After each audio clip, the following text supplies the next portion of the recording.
Now, you may have noticed in the first couple songs that I've been blowing on these little wooden flutes. These are bamboo flutes called shinobue. They're very similar to the kind of flutes that we have here in North America and in the Western world. But there's some very noticeable differences. One, there are no keys. There's just some holes drilled into some bamboo, and everything you do is dependent on the holes. With a traditional flute, a traditional Western flute, you have a number of keys, one for each finger. You've got something for your thumbs. You can do half steps. You can pretty much play all 12 notes of a chromatic scale.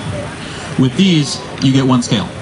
That's it. If you want any kind of, and if you don't do anything other than that scale, you need another flute. And so for every major scale, there's a separate flute, and they get bigger and bigger or smaller and smaller, depending on the song you're playing. So these are shinobue. They're very traditional. There are two kinds of shinobue. There is a traditional shinobue that is in tune. This is something that you can play with any other instrument. It'll sound just fine. They also have something called matsuri shinobue, which are festival flutes. They're not in tune. They literally are just some bamboo with holes drilled into them. And they're used during festivals essentially to make noise, to add to the festival flavor. We don't use those here. We just use the tuned shinobue.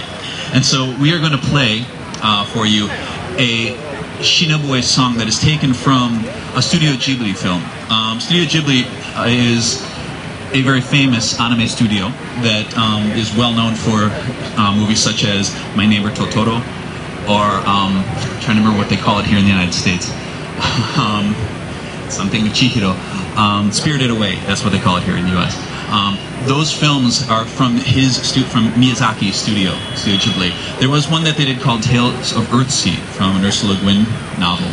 And the theme song for Tales of Earthsea was called Teru's Song. And so we are going to do a shinobue rendition of Teru's Song for you before continuing on with our traditional drums. So I hope you enjoy Teru's Song.